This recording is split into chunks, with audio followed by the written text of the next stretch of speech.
Bienvenue à tous. C'est cool de se retrouver là tous ensemble. Et puis aujourd'hui, du coup, c'est un Welcome Act. Vous avez écrit ça comme ça, j'aime bien. Enfin, c'est Welcome Actualité, mais on espère que ce qu'on va entendre aujourd'hui va nous pousser aux actes. Donc, c'est parfait, ça me plaît bien. Le but, c'est de prendre un sujet d'actualité et puis au regard de ce que dit la Bible. Et du coup, on va laisser pas mal de temps pour de l'enseignement, pour avoir du temps pour parler de ça. Mais on avait quand même envie juste de prendre un chant tous ensemble. C'est une manière comme une autre, mais c'est une manière de se tourner vers Dieu et puis aussi de proclamer des choses ensemble. Donc, on va prendre un chant tous ensemble, puis après, les enfants, vous pouvez rester avec nous pendant ce chant, danser. Nous, on l'a répété avant, il est trop cool, il bouge, donc on a bien aimé danser. Donc, vous pouvez sans autre aussi être avec nous et vous amuser avec. Et puis ensuite, vous pourrez aller jouer ou retourner où vous voulez. Alors, on va partager l'écran. Et puis, on va peut-être éteindre les micros. Si certains veulent chanter avec, comme ça, vous pouvez le faire en toute liberté. Pascal, toi, tu arrives à éteindre les micros à tout le monde. Hein, ah ouais, je peux éteindre. On fait ça comme ça. Chacun peut chanter librement dans sa chambre, sa salle de bain ou ce qu'il est. Et voilà. Et voilà, nous aussi on est mieux. Yes, c'est parti. André, tu entends? Tu mettras plus en l'air, tu entends bien.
Attends.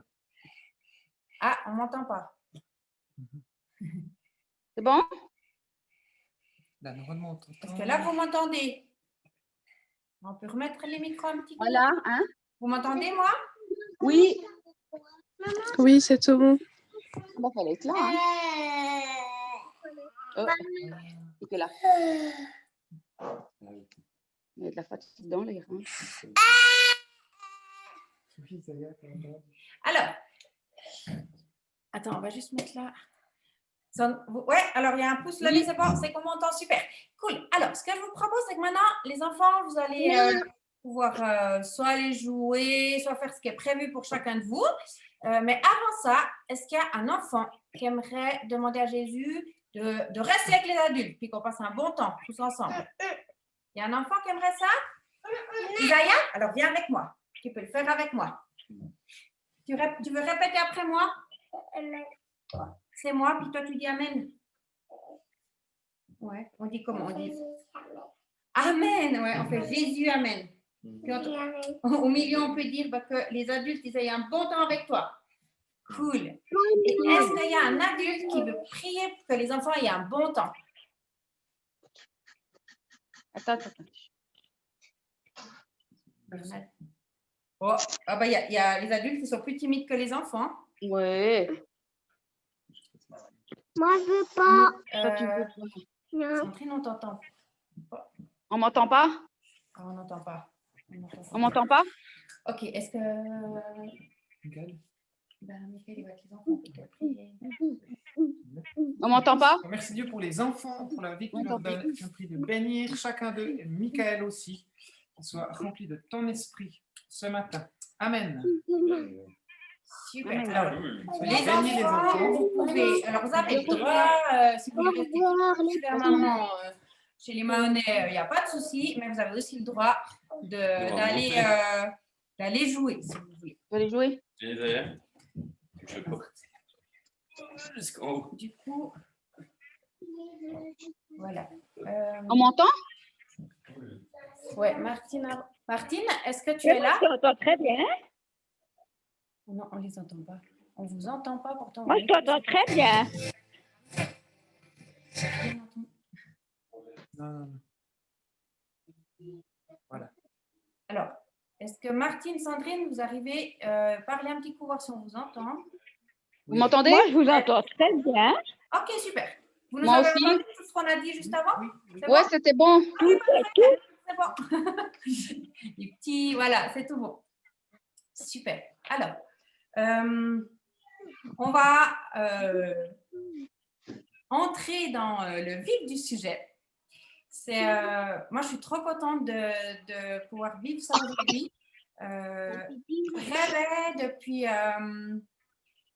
depuis cet été d'avoir des temps comme ça où on puisse prendre des temps, voilà, des sujets d'actualité et puis dire, mais Dieu, en fait, t'en dis quoi dans la Bible? Et puis qu'on puisse aussi comprendre, peut-être, voilà, qu'on puisse regarder ce qui se passe. Et puis en tant que chrétien, il y a dans Romains 12, verset 1 qui dit, Dieu dit que vos pensées soient renouvelées par le Saint-Esprit par rapport à peut-être tout ce qu'on peut vivre dans ce monde.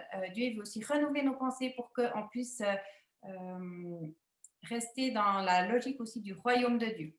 Et puis, c'est pas qu'on n'est pas, on est dans le monde et c'est trop bien d'être dans le monde, mais en même temps, eh ben, on a envie d'être rempli des pensées du royaume de Dieu. Et c'est ce qu'on a envie de vivre aujourd'hui. On a pris un thème super bateau, hein, ces temps, le Covid. On voulait faire d'autres thèmes et puis en fait, vraiment en priant, tout d'un coup, on s'est dit non, mais on a vraiment reçu que c'était important de parler de ce Covid. Alors, c'est pas cool parce que peut-être qu'on en a marre d'entendre parler du Covid, qu'on ne fait que d'en entendre parler partout, mais osons peut-être aussi en parler et comprendre ce que peut-être Dieu il en pense, ce que la Bible nous dit là-dessus. Et c'est ce qu'on a envie de vivre aujourd'hui. Dans la pub qu'on vous a envoyée, on a mis être chrétien à l'ère du covidisme. On vous a mis une petite vidéo qui nous a bien fait rire. On a hésité à la mettre parce que peut-être qu'on n'a pas tous le même humour. mais ça parle de cette nouvelle religion du Covid, que maintenant, il y a ceux qui ne croyaient pas, puis maintenant, il y a ceux qui pratiquent, qui mettent le masque, enfin voilà, vous l'avez peut-être vu, c'est vraiment de l'humour. On n'est pas... donc, ne vous convertissez pas au covidisme, ce n'est pas le but. Voilà, mais c'était un petit peu d'humour. J'ai hésité avec un autre titre.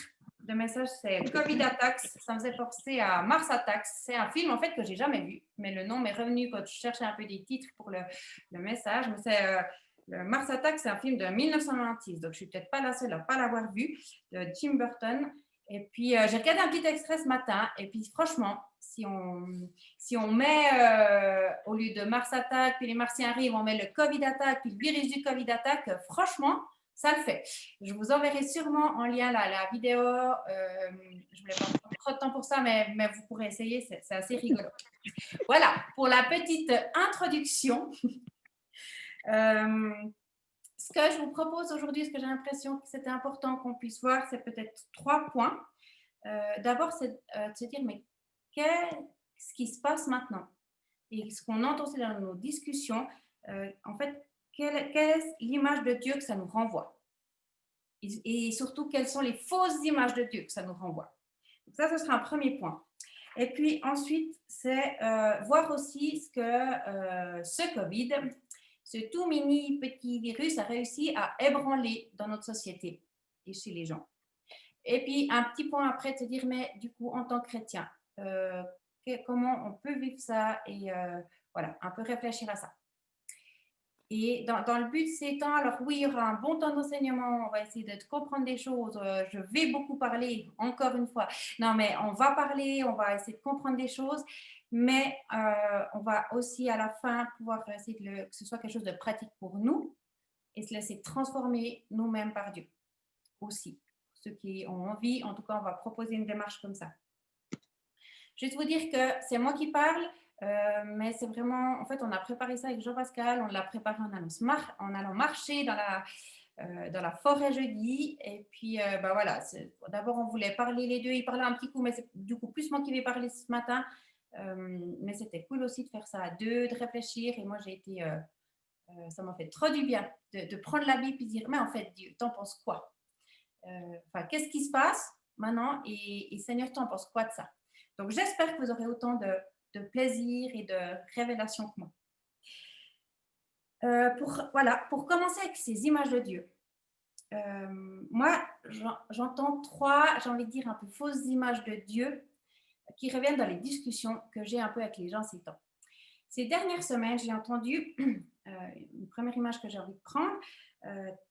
Très souvent, des gens qui m'ont dit « Ah, mais qu'est-ce que tu veux de toute façon? C'est le Dieu qui veut ça, on ne peut rien y faire. » C'est un peu cet Inch'Allah.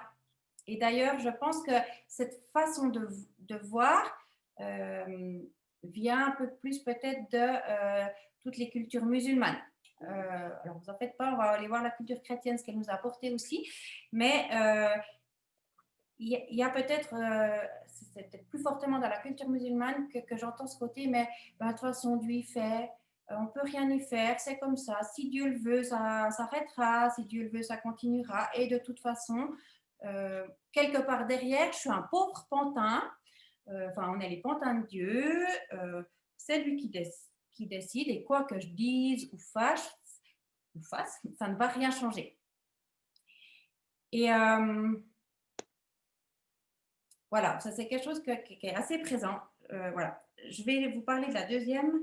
Non, tout de suite, par rapport à ça, c'est assez facile. Les 2 premiers, vous allez voir, c'est peut-être facile avec la Bible de venir contredire ça parce que c'est assez clair. On l'a vu ces derniers temps, surtout aussi pour ceux qui ont vécu les derniers Welcome Home. On l'a vu clairement, Dieu, il nous a créés pour avoir une relation avec lui et pour interagir avec nous. Et voilà, ça, c'est ce que la Bible, elle dit. Et ce qu'on apprend de Dieu aussi par rapport à la Bible, c'est qu'il nous a aussi rendus acteurs de ce monde. On a vu la dernière fois, un des derniers Welcome Home, ce côté des missions, des mandats que Dieu nous a donnés, qui est multiplier la terre, la dominer, la soumettre. Alors, on ne va pas refaire le message là. Ça ne veut pas juste dire qu'on doit être les tout-puissants sur la terre, mais on a un pouvoir sur cette terre que Dieu nous a donné. Donc, ce n'est pas que si Dieu veut ou si Dieu ne veut pas. C'est qu'est-ce que Dieu veut et qu'est-ce que je vais faire avec lui. Une deuxième fausse image de Dieu, je ne l'avais pas mis au départ, puis en fait, je me suis dit, mais en fait, c'est Dieu invisible. Dans beaucoup de discussions que j'ai, je me vois en fait à la cour, à la cour d'école, parce que voilà, moi, c'est un peu mon lieu où je parle avec les gens en étant maman. Et puis, on parle souvent de « Ah oui, le Covid, ah mais oui, mais s'il y aura un vaccin, ah mais les politiques, qu'est-ce qu'ils disent? Ah mais ils ont pris une mauvaise décision, ils ont pris une bonne décision. Ah mais en fait, ils ne savent pas encore grand-chose, les médecins, ils ne savent pas trop, mais vivement qu'il y ait ce vaccin qui nous, pour que ça puisse partir. » Et puis, dans toutes ces discussions, Dieu est invisible, Dieu n'existe pas, et c'est vraiment à l'image de quand même notre société, en tout cas en Suisse, on ne veut plus vraiment de Dieu, on est à l'ère post-christianisme, on veut, voilà, la religion chrétienne, c'était bien sympa, d'ailleurs toutes les religions, c'est peut-être bien sympa, mais en fait, nous, maintenant, c'est bon, on n'en a pas envie de ça, et puis on préfère sans Dieu. Et du coup, ben oui, la science peut peut-être amener quelque chose, l'humanisme peut faire quelque chose, mais Dieu n'est pas là. Alors, je pense que, voilà, peut-être que si on est là, c'est que la plupart, en tout cas, on a déjà expérimenté que ce n'est pas vrai, que Dieu est là et qu'il agit dans ce monde et qu'il est là il peut apporter aussi une solution. J'ai entendu 2 fois ça, des gens aussi qui parlent un peu là, sur ce qui se passe ces temps, mais c'est comme si les gens ne savent plus qui croire parce qu'il y a tellement de choses qui sont dites et son contraire que c'est un peu un troupeau de moutons sans berger. On est un peu sans berger. Et clairement, la Bible nous dit que Jésus est notre berger. Jésus est celui qui nous conduit et qu'il a des solutions pour nous. Donc, de nouveau, je pense que c'est quelque chose qui, si on ouvre la Bible et qu'on veut voir par rapport à la Bible, ce que Dieu y pense du Covid, on peut clairement vite amener une vérité, dire non, Dieu il est présent, Dieu il n'est pas invisible, Dieu il est là. Et Dieu est un berger qui nous conduit et qui peut nous donner des solutions dans ce monde où il n'y a pas grand monde qui sait en fait quoi faire avec ce Covid. Une troisième image de Dieu qui va être un peu plus dure à vite balayer comme ça, mais qu'on entend aussi souvent. En fait, c'est pas évident parce que les gens qui la véhiculent souvent prennent la Bible pour la véhiculer. Donc, on est mal barre. Mais vous allez voir, il y a de l'espoir. C'est le Covid est un jugement de Dieu. Dieu, le Dieu des jugements. D'ailleurs, il y a au début du Covid, on a reçu, je ne sais pas, en tout cas à Neuchâtel, quand on est à Neuchâtel, on a reçu, je ne sais pas si vous l'avez eu, mais on a reçu un petit flyer de chrétiens qui envoyaient des trucs sur le Covid, dont des versets que oui, Jésus était venu pour juger le monde et qu'il fallait se repentir et que voilà, et que enfin, vraiment, je ne me rappelle plus du verset et je l'ai jeté parce que voilà, il m'a énervée, j'avoue. Mais c'était vraiment, jugement de Dieu, repentez-vous. Et on utilise la peur pour dire aux gens, repentez-vous. Et d'ailleurs, Arc-Info n'a pas loupé le truc. Il y a eu tout un article là-dessus, comme quoi, visant les chrétiens qui utilisent la peur pour essayer de convertir les gens dans leur religion. Ce qu'on peut entendre aussi pas mal, pour peut-être dans le milieu plus chrétien, c'est des gens qui vont prendre le livre de l'Apocalypse. L'Apocalypse, qui veut dire en fait révélation. Et puis dans l'Apocalypse, il y a il y a les 7 sceaux et les 7 cavaliers qui viennent avec quelque chose un peu, alors à l'image de comment on le comprend, pour juger le monde, où il y a les 7 trompettes. Et puis c'est vrai que si on prend comme ça, moi j'ai lu ce matin, et ça fait pas envie, c'est des choses qui vont nous arriver dessus, comme la guerre, la famine, plein de choses comme ça. On se dit, oh mon Dieu, au secours. Et d'ailleurs, moi, je me rappelle encore, quand j'étais ado, j'ai eu un message. Alors là, c'était le 11 septembre et les tours qui se sont effondrés à New York. Et j'ai eu un message au groupe de jeunes sur on a pris l'Apocalypse. On me dit oui, bah alors c'était prévu dans l'Apocalypse, voilà pourquoi. Et du coup, franchement, moi j'entends Apocalypse. Et ce matin, j'ai rouvert ma Bible dans Apocalypse. Et franchement, je flippe. Je sens ce sentiment à dos, je suis là, au secours. Et je ressens encore ce matin même, en ouvrant ma Bible, Apocalypse égale, je flippe. J'ai ce sentiment d'angoisse et de peur qui vient. Et en étant ado, je me disais, j'espère que ça se passera après que je sois morte, tout ça, parce que franchement, ça fait peur. Et puis, en étant maintenant maman, j'aurais envie de dire, j'espère que ce ne sera pas ni moi, ni mes enfants. Ou alors, des fois, je me dis, oh, mais comment préparer mes enfants à ce qu'ils puissent survivre à tous ces jugements de Dieu et que ça aille, quoi. Bref, beaucoup de peur. Et là, je sais que Jean-Pascal avait déjà écrit le sujet, donc ce matin, je lui ai dit, hé Jean-Pascal, viens voir vite, explique-moi l'Apocalypse en gros. Et ce qui m'a expliqué m'a franchement profondément libérée de mon coup de flip. Et ça m'a fait tellement de bien que je pourrais essayer de vous le redire, mais en fait, je vais lui demander juste là de venir juste vous expliquer un petit peu le contexte de l'Apocalypse. Voilà, merci Rachel. C'est très simple. L'Apocalypse, c'est vrai qu'on peut l'apprendre dans plein de différentes manières. On peut avoir très peur, mais il faut juste comprendre que l'Apocalypse, c'était déjà un style de l'époque. Quand elle a été écrite, c'était un style, par exemple, si on lit aujourd'hui, je ne sais pas qu'est-ce qui se rapprocherait le plus, peut-être le style fantastique. Si on lit une histoire dans le style fantastique comme Le Seigneur des Anneaux ou Narnia, voilà, je prends ces exemples écrits par des chrétiens, par exemple, ces deux histoires, elles veulent dire quelque chose. Il y a des symboles, il y a des choses qui sont utilisées pour dire quelque chose. Et puis, c'est sûr que c'est un style qu'on reconnaît. On sait que ça ne se passe pas comme ça dans la vraie vie. Mais voilà. Et en gros, le style apocalyptique était connu. Et puis, l'Apocalypse, c'est plutôt la révélation de ce qui s'est passé, de ce qui se passe et de ce qui va se passer. Et puis, au fond, ce livre Apocalypse, en français, ça a donné tout ce qui est de la fin des temps, la fin du monde, le jugement de Dieu. Alors, ça nous rappelle des choses, mais aussi des choses très pratiques. Que oui, un jour, il y aura peut-être ce jugement de Dieu, mais ce que l'Apocalypse montre quand même, c'est la force de la prière. Que malgré la persécution des chrétiens qu'il y avait pendant ce temps, Jean, il va dire à ces chrétiens-là, mais Dieu entend vos prières, Dieu récolte ces prières, elles ne sont pas vaines. Plein de fois, dans l'Apocalypse, on voit Jésus qui est digne, qui c'est celui qui a tout accompli pour nous, et puis Jean le raconte de nouveau.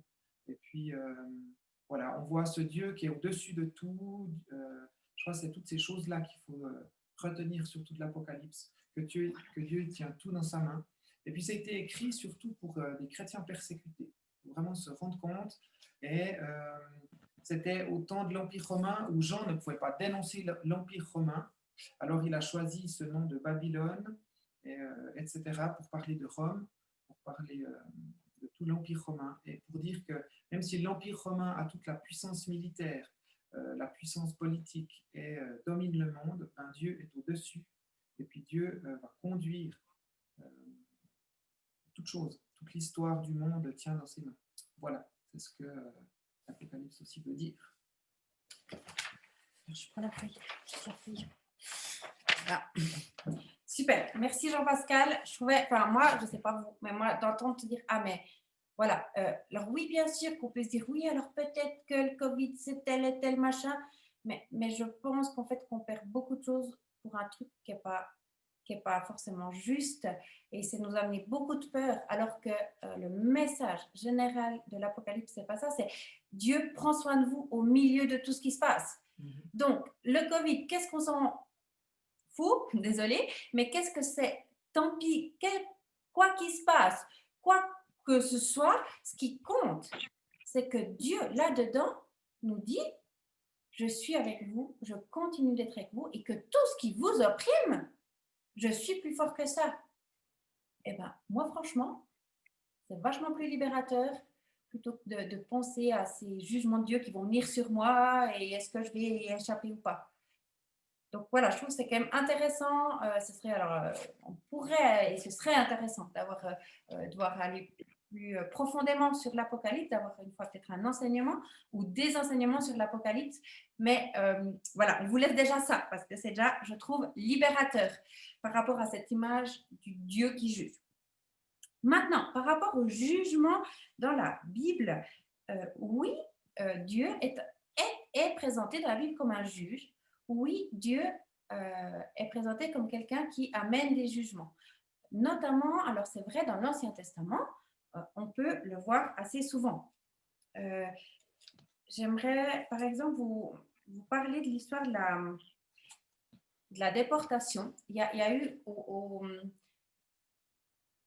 le peuple d'Israël est arrivé dans ce pays que Dieu avait promis, hein, qui est Canaan. Et puis, à ce moment-là, Dieu il dit, et on va lire dans 2 Chroniques 7, 16 jusqu'à la fin, je vais vous le lire. C'est au moment où Salomon a construit le temple dans ce pays promis. Et puis, il dit à Salomon et au peuple d'Israël la chose suivante. À présent, je choisis cet édifice et j'en fais un lieu saint pour y être à jamais présent. Je veillerai toujours sur lui et j'y aurai mon cœur. Quant à toi, si tu te conduis devant moi comme ton père David, si tu fais tout ce que je t'ai ordonné et si tu obéis aux ordonnances et aux lois que je t'ai données, je rendrai stable pour toujours ton trône royal selon l'alliance que j'ai conclue avec ton père David lorsque je lui ai dit « Il y aura toujours l'un de tes descendants qui gouvernera Israël. » Mais si vous vous détournez, si vous négligez mes ordonnances et mes lois que j'ai établies pour vous, et si vous allez rendre un culte à d'autres dieux et vous prosterner devant eux, alors je vous arracherai de mon pays que je vous ai donné. Je rejetterai loin de ma vue ce temple que j'ai consacré pour y être présent, et je ferai en sorte que tous les peuples s'en moquent et ricanent à son sujet.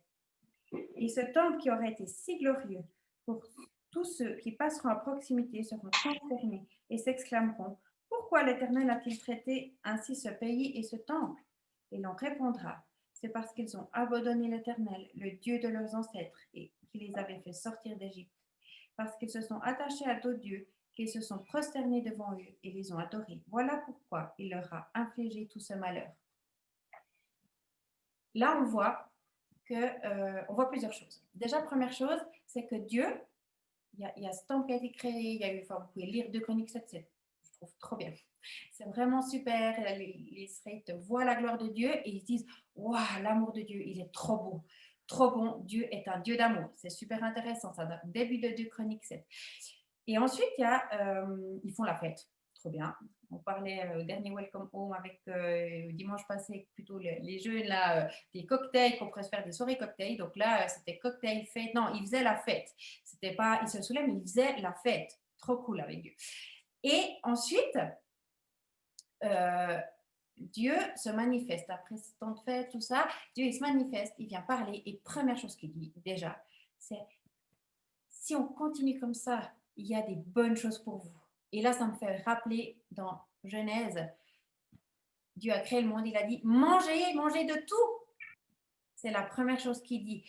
De nouveau, il y a les bonnes choses. Avec Dieu, c'est les bonnes choses en premier. Et puis après, Dieu, c'est quand même un père qui veut prendre soin des enfants et qui va assurer leur sécurité.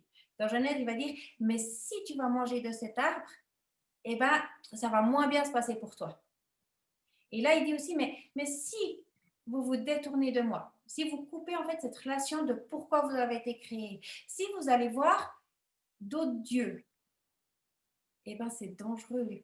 C'est dangereux pour vous. Moi, Dieu, il nous laisse le choix, mais il nous a créés pour être en relation avec lui, pour sa vie. Mais en même temps, il nous laisse libres et il nous laisse choisir. Donc, il ne va pas nous empêcher de faire ce qu'on veut. Par contre, il nous avertit. Et il dit, mais attention, il est en train de dire, et les cocos, on n'est pas dans un monde de bisounours, il y a un ennemi qui rôde. Donc, si vous allez fricoter avec d'autres dieux, si vous mettez d'autres choses à la place de moi, au-dessus de vous, puis que vous les laissez vous dominer, mais oui, vous allez morfler. parce que moi, je vous veux du bien, mais les autres dieux, derrière, il y a l'ennemi de votre vie, Satan, et lui, il ne vous veut pas du bien. Donc, je mets devant vous, comme c'est dit dans Deutéronome 30, verset 15, je mets devant vous la vie et la mort. Choisissez la vie. Choisissez la vie.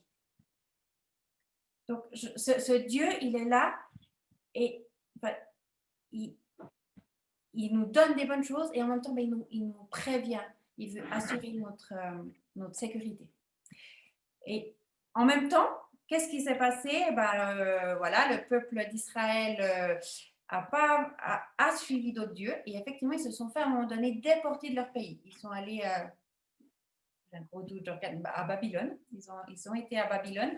Et puis, voilà, il s'est passé ce que Dieu avait dit. Si vous vous détournez, il se passe quelque chose. Alors, on pourrait dire, oui, mais attends, si Dieu nous aime tellement, alors pourquoi il va jusqu'au bout de ses jugements? Il a tout pouvoir. Il pouvait juste dire, non, c'est pas grave, pas de souci.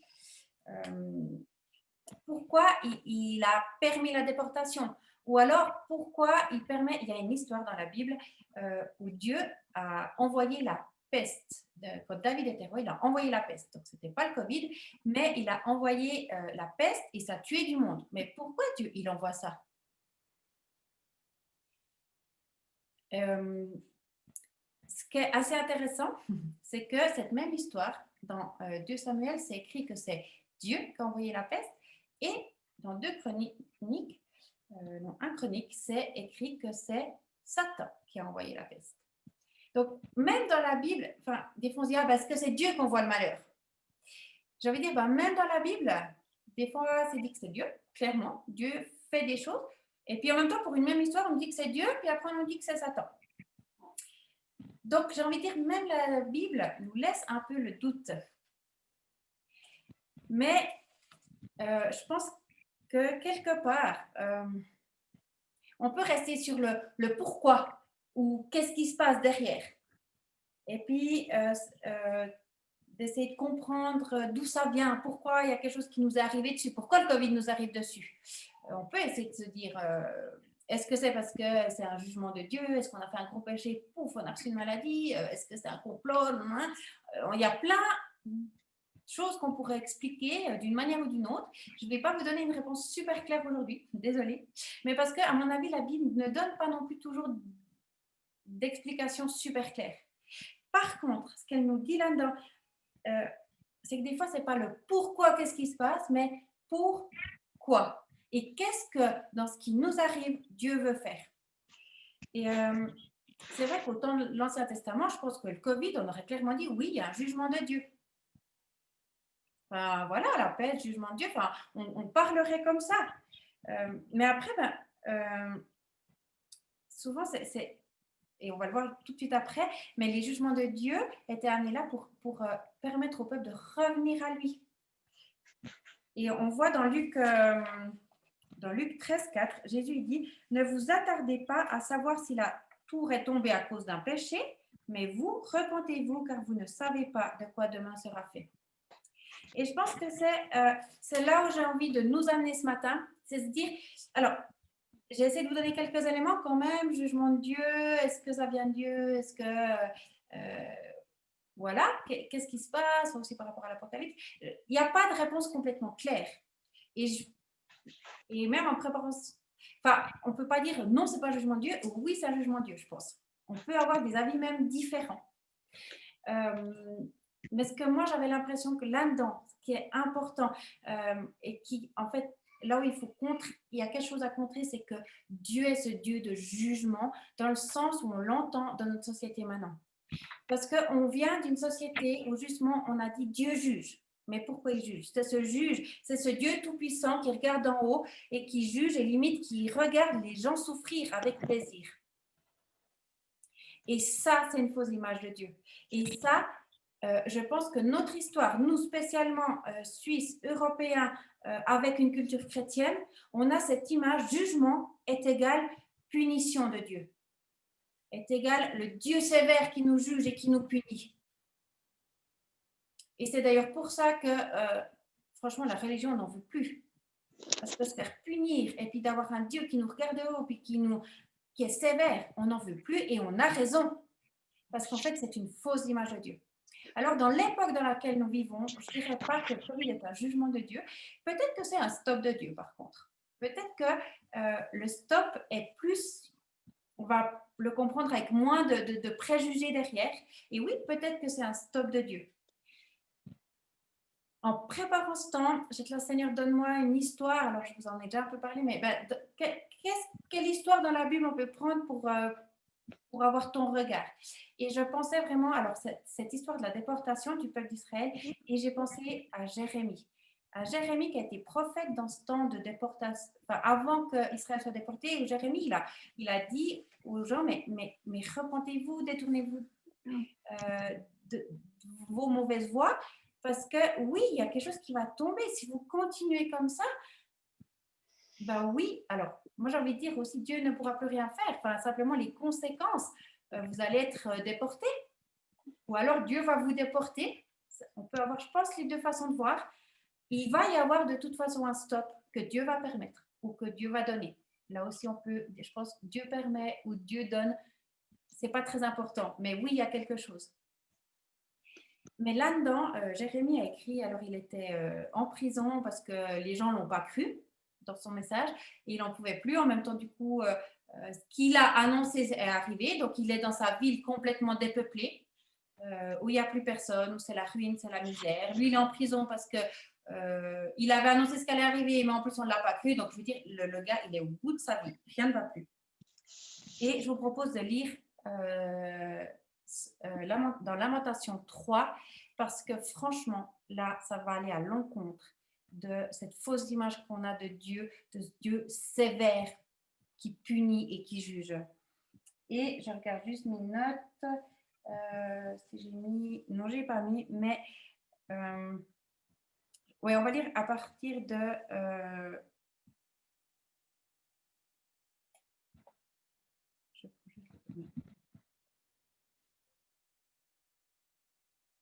on peut lire à 3, vous pouvez lire le début de 3, hein.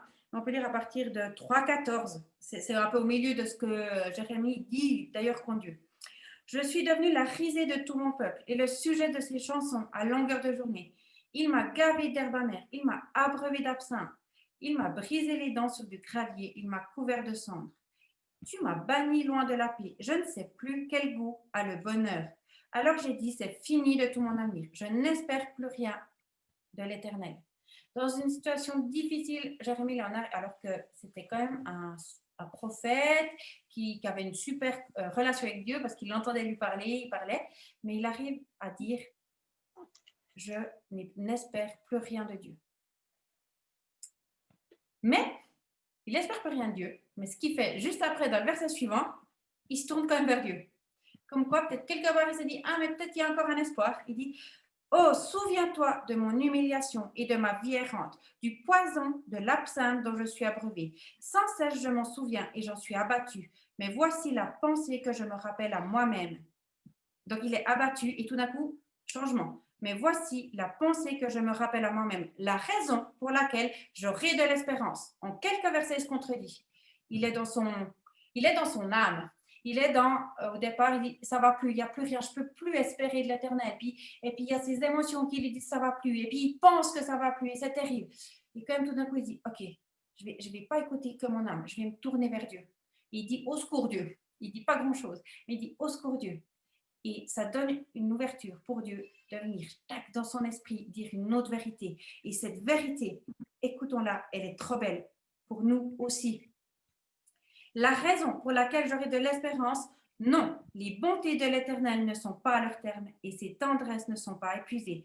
Chaque matin, elles se renouvellent. Oui, ta fidélité est grande. J'ai dit, l'Éternel est mon bien. C'est pourquoi je compte sur lui.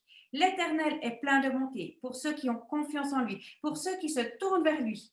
Il est bon d'attendre en silence la délivrance que l'Éternel opérera.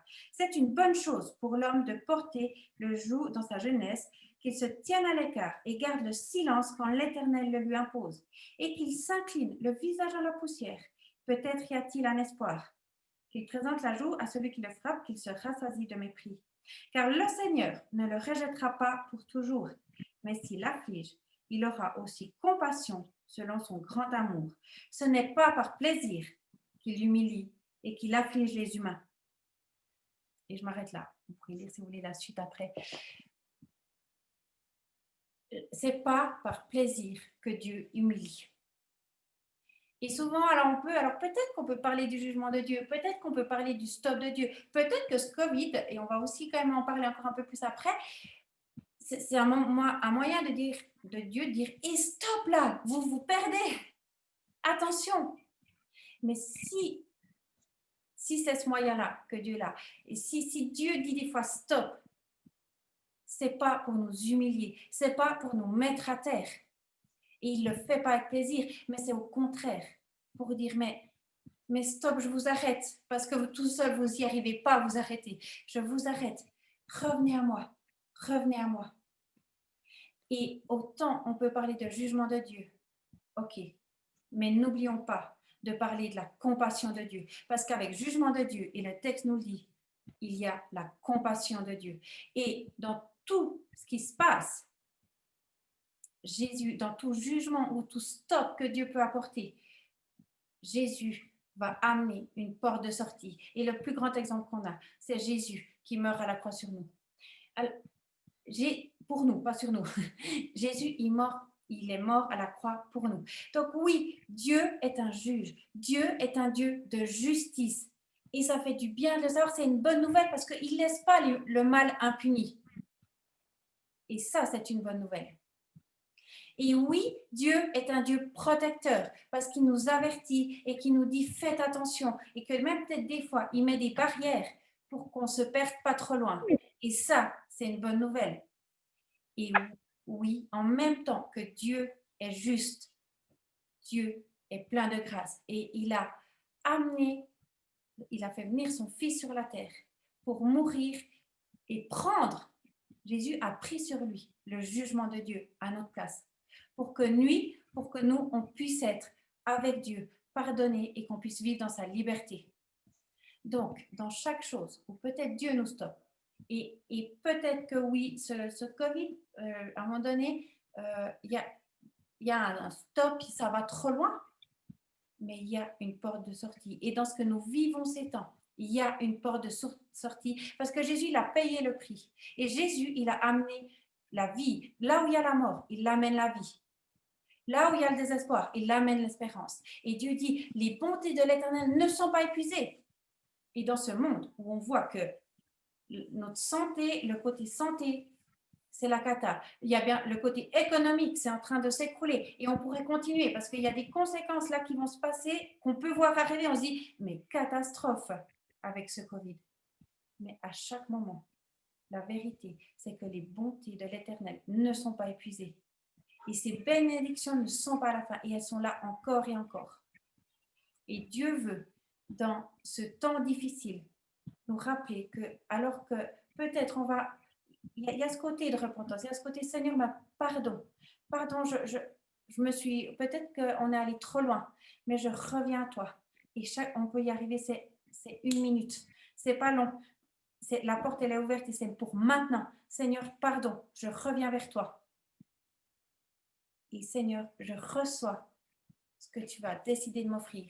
Et je crois que dans ce monde qui est en train d'être ébranlé et où c'est pas évident, il y a une solution. Et toi, tu as un chemin de vie. Donc Dieu juge, oui, Dieu de justice, mais Dieu protecteur et Dieu plein de grâce.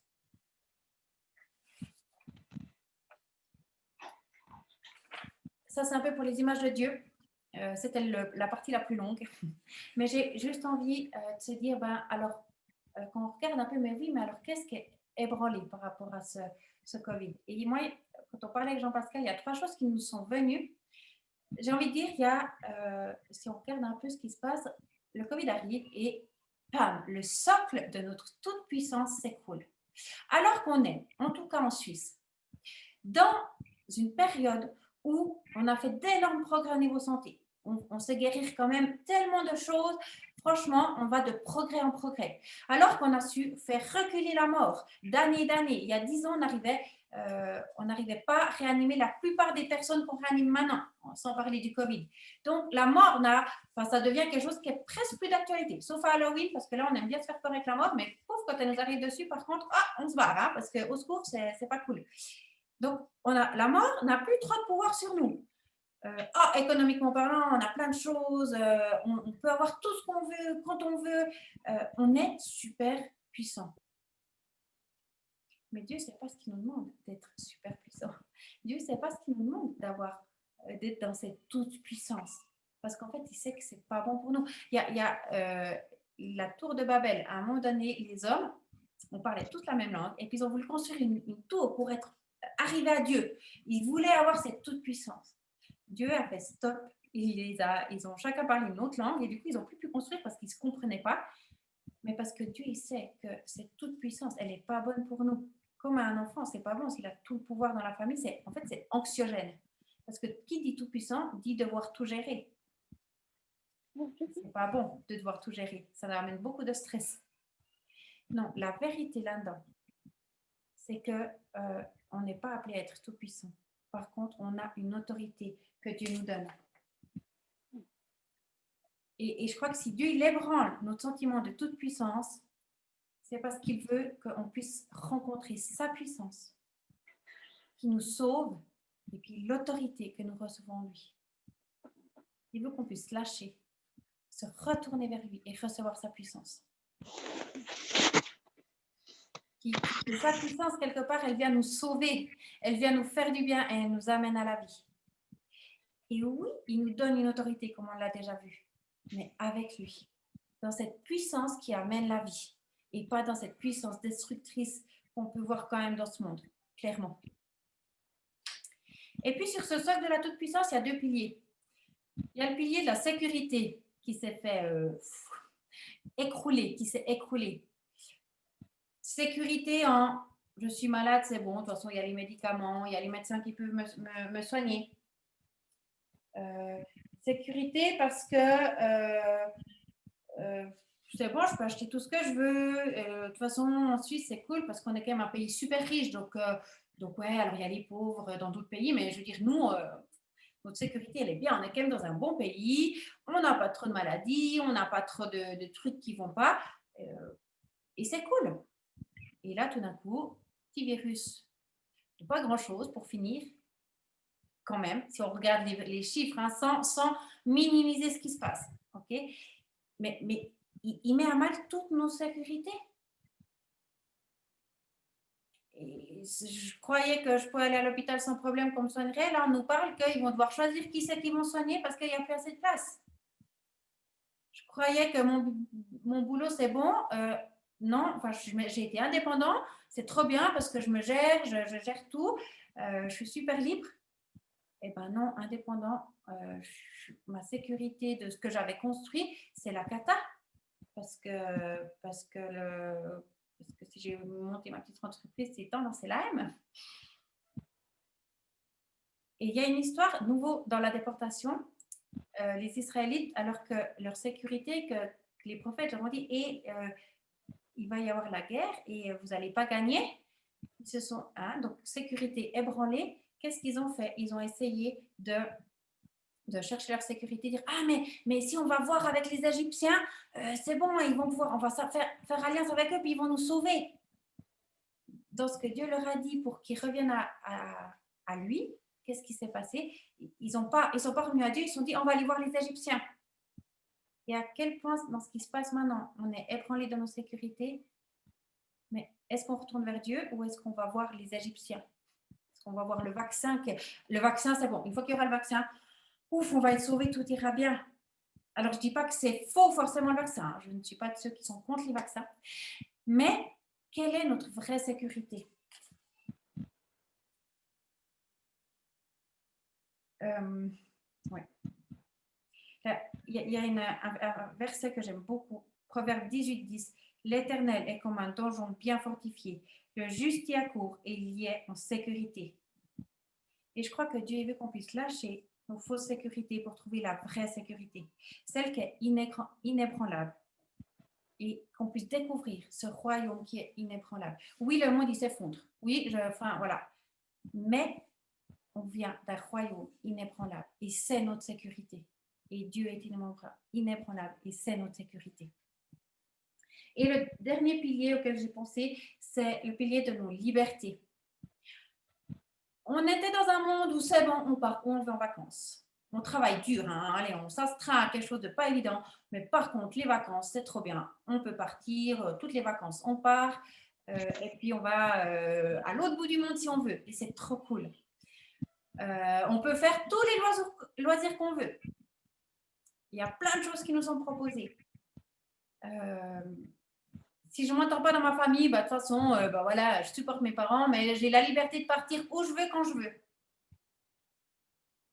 Et Covid arrive, on ne peut plus partir où on veut, comme on veut. On doit rester en Suisse en vacances. Horrible. Covid arrive et je suis obligée de rester dans la maison avec mes parents. Et voilà, et je ne peux pas sortir, en tout cas dans la première vague. Je ne peux plus faire autant de loisirs que ce que j'aimerais. Et quelque part, nos fausses libertés qu'on croyait être des libertés sont vraiment mises à mal. Mais c'est quoi je pensais même aussi à Noël. Est-ce qu'on va pouvoir la liberté de fêter Noël? En Suisse, c'est un acquis. On fête Noël avec notre famille. Nadie, voilà, il y a des gens, ça fait longtemps que Noël, c'est pas avec les familles, c'est pas. Mais pour les Suisses, c'est un acquis, quoi. Noël, on n'y touche pas, la fête de famille. Est-ce que vraiment on va pouvoir fêter Noël en famille ces temps? Ce Noël, pas sûr. Mais la vraie liberté, en fait, qu'est-ce que c'est? Dans Galates 5.1, c'est écrit Christ. Oh là là, j'ai mal écrit. Mais Christ nous a affranchis pour que nous connaissions la vraie liberté. C'est pourquoi tenez bon et ne vous mettez pas à nouveau sous le joug de l'esclavage. Et dans Jean 8.36, si donc c'est le Fils qui vous donne la liberté, alors vous serez vraiment libre. Je crois qu'on croit trop que la liberté, c'est de faire tout ce qu'on veut. Mais c'est intéressant de dire, Christ, il dit, vous êtes libérés, alors ne vous remettez pas sous un esclavage. Je vous ai libérés, ne vous remettez pas sous un esclavage. Et on croit qu'on est libre, mais souvent, en fait, on met quelque chose sur nous. C'est peut-être même ce sentiment, moi je suis libre, je fais ce que je veux. C'est moi que je mets au-dessus de moi. Ou c'est, voilà. Mais en fait, la vraie liberté, c'est Christ qui vient nous libérer de toutes ces fausses libertés. Pour dire, mais prends mon joug à moi. Entre dans ce que moi j'ai prévu. Parce que moi, je suis bon. Moi, je te libère de tout ce qui te dit, qui te rend libre, mais en fait, qui t'oppresse. De tous tes ennemis. L'argent peut être un énorme ennemi. Faire des loisirs à tout va peut être un énorme ennemi qui, en fait, nous empêche d'être pleinement dans ce que Dieu y veut. Mais Dieu nous a libérés pour qu'on puisse être en lui. Et être libre, à mon avis, ça veut quand même dire soumis au roi des rois, à ce Dieu qui est bon et qui sait ce qui est bon pour nous. Il y a quelqu'un qui disait, avec Dieu, en fait, il n'y a pas de plan B, c'est le plan A. Mais on est libre d'entrer dans ce plan A qui est bon, merveilleux et qui nous épanouit complètement. Donc la liberté, c'est peut-être pas ce qu'on pense, faire tout ce que je veux, mais c'est entrer pleinement dans ce que Dieu a prévu pour moi. Alors, en conclusion, comment être chrétien dans ce monde de Covid? Comment vivre le royaume de Dieu dans ce monde? Des fois, on dit, vivre le royaume de Dieu, c'est des fois aller à contre-courant. On est dans le monde, mais on n'est pas du monde. Mais je ne vais pas vous dire que du coup, alors faites pas du tout ce que les autorités vous disent, on n'a pas peur du virus, on s'en fout de mettre les masques, tout ça. On peut être ou pas d'accord avec, et là je pense que même les chrétiens on est divisés, je ne vais même pas entrer dans le sujet. Par contre, on est appelé quand même à amener la paix dans ce monde. Donc je pense que de respecter nos autorités, tant que c'est possible.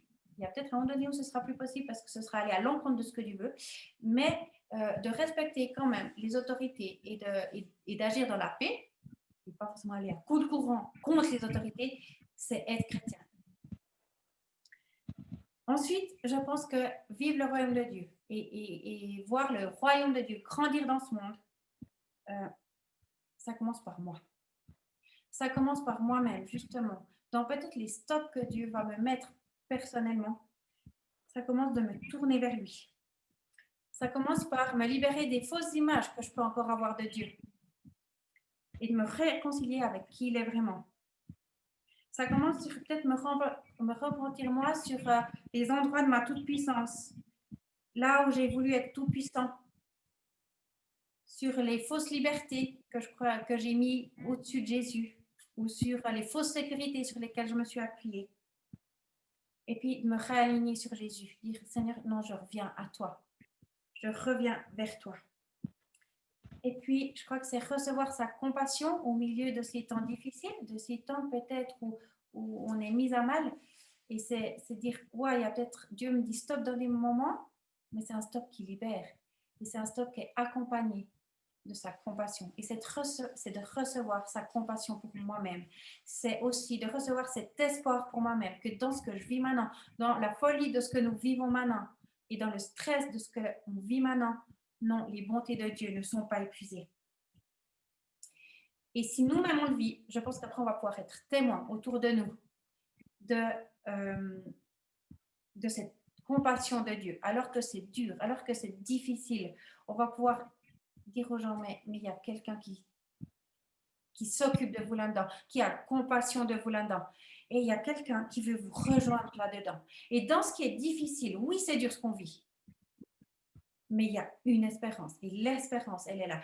Hier, moi, j'ai rencontré des gens, on avait quartier libre, on a été à la rencontre des gens dans le quartier parce qu'on ne pouvait pas faire de programme. Et à plusieurs personnes, tout d'un coup, c'était clair. J'ai pu dire, ben, non, franchement, c'est vrai, hein, c'est dur. Et le monde risque d'aller, voilà, on voit qu'il y a des choses difficiles. Mais là-dedans, moi, ce que je peux t'assurer, c'est qu'il y a de l'espoir pour toi et que Jésus, il a de l'espoir pour toi. Et je pense que c'est un message on peut être porteur de ça autour de nous, dans toutes les choses qui sont ébranlées chez les gens autour de nous. Et puis, pourquoi pas aussi nommer les fausses libertés et les fausses vérités. Des fois, ça peut être important qu'on puisse amener cette vérité, dire, bah oui, peut-être que là, tu es ébranlé parce que c'est des fausses sécurités sur lesquelles tu t'appuyais, mais il y a une autre réalité. Mais alors, si on le fait et si on est poussé à le faire, faisons-le avec compassion parce qu'on veut amener les gens à Dieu et qu'ils se sentent rejoints par lui. C'est ça. C'est Dieu, il veut nous rejoindre. Il veut pas nous punir. Donc, comme conclusion, crions autant fort, en tout cas autant fort la compassion de Dieu que son jugement. Si on a envie de crier le jugement de Dieu, pourquoi pas, mais au moins, crions autant fort la compassion de Dieu. Ce que je vous propose pour terminer, voilà, on a fait un long survol de peut-être ce que j'ai l'impression que Dieu voulait nous dire aujourd'hui, à l'époque covidienne. Ce que je vous propose maintenant, c'est qu'on prenne un petit temps de prière. On va le faire tous ensemble. Là, moi, je vais peut-être prier à haute voix, mais que vous puissiez vivre ce que vous avez à vivre aussi. Parce que voilà, ça commence par nous. Qu'on puisse se laisser rejoindre par Dieu dans ce qu'on vit ces temps. Seigneur, merci. Merci parce que tu es ce Dieu bon. Merci Seigneur parce qu'au milieu peut-être des fausses images qu'on peut avoir de toi qui circulent dans ce monde, tu viens nous rappeler que tu es ce Dieu qui veut agir avec nous, que tu es ce Dieu qui est présent et qui n'est pas inexistant, et que tu es ce Dieu qui est juste, qui ne laisse pas le mal impuni. Tu as en horreur le mal et tu te bats depuis toujours contre notre ennemi. Contre qui est Satan. Et tu es juste, tu es Dieu juste, tu es ce Dieu aussi qui nous protège, qui nous rend libres, mais qui nous protège. Et tu es ce Dieu qui est plein de grâce. Et Seigneur, c'est vrai peut-être qu'on veut venir vers toi maintenant et il y a peut-être une de ces images, fausses images, une fausse image qui est là, qui traîne. Et Seigneur, moi j'aimerais te demander que toutes ces fausses images Et là, on peut chacun peut-être dire quelle est l'image, la fausse image de Dieu qui est peut-être le plus présent pour nous. Et ben, on veut la refuser maintenant dans le nom de Jésus. Seigneur, on te demande pardon d'avoir eu cette fausse image de toi. Et on veut refuser cette image. Et on veut recevoir ton image à toi. On veut se tourner vers toi et recevoir ton image. Maintenant, dans le nom de Jésus. On veut te connaître plus et savoir qui tu es vraiment. Dans le nom de Jésus. Seigneur, on aimerait t'apporter aussi peut-être tout ce qui a été et qui est encore ébranlé dans ce qui se passe ces temps avec ce Covid. On veut t'apporter tout ce qui, peut-être tous les domaines où on se croyait super puissant et on réalise qu'on ne l'est pas. Jésus, moi je te demande pardon là où j'ai cru que j'étais toute puissante, alors que c'est toi qui es toute puissant. Je te demande pardon pour ça. Et je veux lâcher cette toute puissance, quel que soit dans quel domaine que ce soit dans ma vie, pour te dire que je veux me laisser rencontrer par toi. Je veux te laisser être mon roi. Je veux recevoir ta puissance qui me libère et je veux entrer avec toi dans l'autorité que tu me donnes, en sachant que c'est toi qui gères, que c'est toi qui gères toutes choses. Seigneur Jésus, tu vois peut-être les fausses sécurités ou les fausses libertés dans lesquelles j'ai essayé de m'accrocher. Moi, je te demande pardon pour ça aussi ce matin. Et j'aimerais te redonner la juste place. Je veux te redonner et te dire que tu es ma sécurité. Que tu es celui qui est ma sécurité. Et je veux lâcher toute autre sécurité. En ton nom, Seigneur Jésus. Seigneur, je te demande pardon parce que des fois, peut-être, j'ai mal compris ce qu'est la liberté. J'ai cru que j'étais libre dans plusieurs choses. Et puis ce matin, tu m'interpelles sur une de ces choses. Et je te demande pardon pour ça. Et Seigneur Jésus, apprends-moi. Je veux lâcher ces fausses libertés. Et je veux apprendre avec toi ce qu'est la vraie liberté. Parce que je sais que c'est la seule qui va vraiment me libérer. Seigneur Jésus, moi je te demande aussi que, alors que tu agis dans ma vie, que tu me transformes, alors que tu viens me rencontrer par ta compassion, alors que tu viens me relever en proclamant et en me rassurant, en disant que tes bontés ne sont pas épuisées. Je te demande que je puisse aussi apporter cette espérance autour de moi. Dans les discussions que j'aurai ces prochains jours, dans les contacts avec les personnes avec qui j'aurai contact ces prochains jours, que je puisse être porteuse de ce message autour de moi. C'était ce message de compassion et d'espérance. Au nom de Jésus. Amen.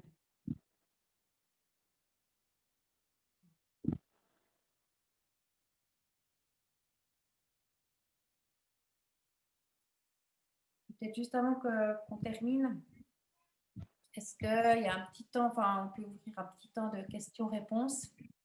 Est-ce que, voilà, est-ce que vous auriez des questions? Ouais, vous pouvez parler. Et puis, est-ce que vous aimeriez, ou bien, voilà, parler juste d'un truc, est-ce que, voilà, un avis à donner ou quelque chose? Moi, j'ai une question, Rachel. Est-ce que tu as une piste un peu sur comment Dieu il peut se positionner, par exemple, dans comment on vit avec les autres vis-à-vis de ce Covid? Enfin, je veux dire, par rapport au confinement, parce qu'il y a des personnes, elles l'ont vécu en famille, et d'autres personnes, elles l'ont vécu seules. Enfin, voilà, c'est ça que je voulais te demander, en fait. Ouais, c'est une très bonne question, qui est un thème, effectivement, qu'on n'a pas abordé, parce que moi, je mais c'est un super thème aussi. Toi, t'en penses quoi?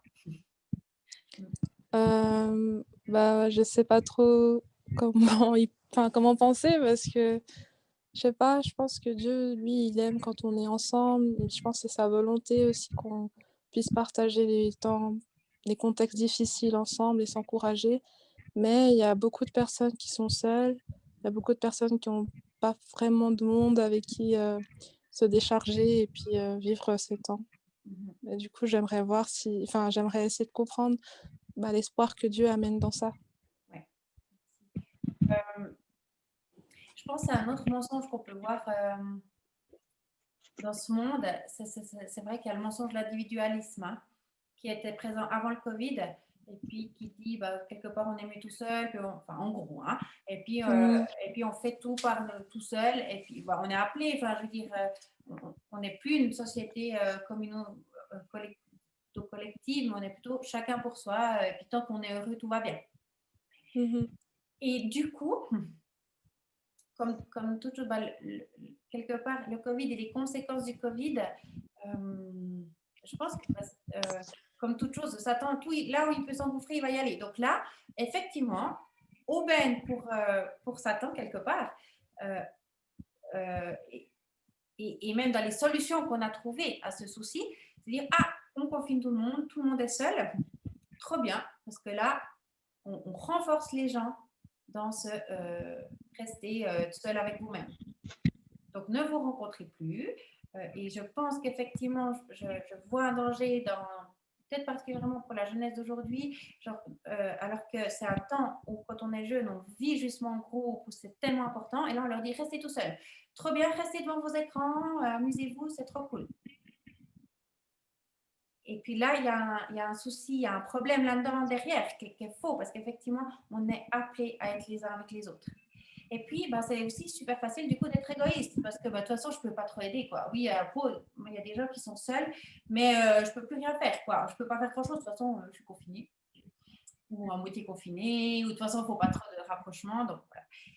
Alors, là-dedans, qui sont aussi des mensonges, hein, qu'est-ce que Dieu nous dit à nous chrétiens? Est-ce que c'est trop cool? On fait nos petits cultes confinés, on fait des petits zooms derrière notre écran, on peut même rester en pyjama, c'est trop bien. Et puis oui, il y a des trucs, c'est trop bien. Moi, votre soir, j'ai assisté à une conférence qui se donnait à Paris dans mon salon avec ma couverture, c'était cool et c'est pas forcément mauvais. Par contre, je crois qu'on n'est pas que appelé à ça. Et qu'est-ce que Dieu nous dit en tant que chrétien? C'est une question. Ouais, c'est une question. Jean-Pascal disait prendre soin les uns des autres. Est-ce qu'il y a d'autres? Ouais, moi je pense que dans se prendre soin les uns des autres, c'est vraiment un défi. Peut-être qu'on peut se satisfaire de dire bon, c'est comme ça, je reste chez moi, de toute façon, j'ai pas le choix. Peut-être qu'on a le choix de se dire, mais Dieu, c'est quoi l'opportunité que tu mets, ou comment je peux vivre de prendre soin de quelqu'un d'une manière ou d'une autre. Penser aux autres. Je pense que Dieu nous encourage quand même à prendre soin les uns des autres. C'est peut-être ça, voilà. Ok. Jésus, c'était un peu la M, sur la terre, et puis il est venu rejoindre jusque dans la M. Et puis, je pense que voilà, en tant que chrétien, on porte l'image de Christ. Et comment, effectivement, les chrétiens, on ne va pas rester sur nous-mêmes, puis bien profiter de la situation tranquille dans mon salon à faire des cultes par Zoom et en live, enfin, voilà. Mais comment on va être acteur, justement. Et on va comment l'Église va être l'image de Jésus sur la terre, qui s'est approché des gens. Moi, je pense juste, je vous avais proposé la comédie musicale, alors ça a été annulé, on pourra aller la voir plus tard, mais sur George Muller, la vie de George Muller, qui est un chrétien qui a vécu à l'époque du choléra. Et puis, du choléra, les gens qui, là, ils mouraient carrément dans la rue, parce que de toute façon, c'était pas la mort dans les hôpitaux qu'on ne voyait pas, qui était cachée, c'était même la rue. Et là-dedans, lui, il a dit, moi, je vais prendre les orphelins. Donc, il allait dans la rue. C'était dangereux pour lui. Il a dit, non, moi, je sais que Dieu m'a dit ça. Je sors, j'y vais. Et il a créé des orphelinats pour tous les enfants qui ont perdu leurs parents à cette époque. C'est juste une histoire. Moi, je vous conseille de lire. Je peux même vous passer un livre du témoignage de cette personne, parce qu'à mon avis, et puis franchement, si vous pouvez, quand il y aura à nouveau cette comédie musicale, on vous dira, mais venez avec nous la voir, parce que je pense que ça va nous parler de comment on va, en tant que chrétien, effectivement, oser aller plus loin que les barrières qu'on nous met, tout en respectant ce qu'on peut respecter, mais en même temps, aller à la rencontre des gens en n'ayant pas peur et puis en faisant ce que Dieu nous dit. Je ne sais pas si ça répond à ta question. Oui, ça répond quand même, merci. Ouais, et puis la solidarité, même voilà. Typiquement, les gens qui avaient l'habitude de peut-être juste d'aller au café, boire un verre ou voir du monde, sinon ils ne voyaient personne, eh ben, on peut se poser la question, est-ce qu'il y a des gens comme ça parmi nos voisins? Est-ce qu'on ne devrait pas aller les visiter de temps en temps, même avec la distance? Mais un des trucs, c'est de se dire, ben, peut-être distance physique, oui, mais pas distance sociale. Garder ce lien social, ouais. Surtout avec les plus fragiles de notre société, ouais, je pense que c'est... On pourrait imaginer même comment faire des banques alimentaires. Ben là, il y a à Marielle, il y a une dame, elle n'est pas chrétienne, mais typiquement, c'est quelque chose qui est vraiment bon et d'encourager de mettre ensemble des ressources. Il y a un frigo qui est ouvert, là, les gens qui n'ont pas trop, ils peuvent aller chercher de la nourriture. C'est vraiment des choses qu'on peut faire en tant que chrétien, de partager nos ressources. Ouais. Des gens qui perdent leur boulot, comme ça, ouais. Moi, je pense vraiment, ouais, je pense que dans le mensonge de retirez-vous chacun pour ça, il y a cette vérité de Dieu qui est allez, moi je vous rejoins, puis en tant que chrétien, rejoignez. Puis après, de nouveau, hein, comme chaque chose, on vous dit qu'il faut faire ci, ça, comme ça, on entre dans du légalisme, et puis c'est pas ça le but, mais dans ce commandement d'aller, chacun pour soi, on peut se dire, mais Seigneur, alors comment toi tu me demandes de le vivre? Et puis peut-être tu nous donneras une personne à cœur ou une action à cœur. Et puis faisons simplement selon ce que le Saint-Esprit nous montre. Mais en tout cas, ce commandement d'aller et de rejoindre d'une manière ou d'une autre, oui, ça c'est vivre le royaume de Dieu. Ok, merci. Est-ce qu'il y a une autre question brûlante ou ça va? Pour moi, c'est tout bon. Cool. Je te laisse finir. Parce que comme je ne sais pas comment finir, je vais aller finir. Non, mais voilà. C'est une première d'essayer de voir quel format on peut donner à cette actualité. Voilà. Et puis, normalement, on se revoit dans 2 semaines pour un mode célébration avec... je pense que ce sera aussi par Zoom. Ça dépend des règlements qu'on aura encore. Donc, dimanche dans 2 semaines, on refera aussi comme ça, un petit peu plus court, avec plus de chants, peut-être une petite interaction intergénérationnelle avec les familles. Voilà.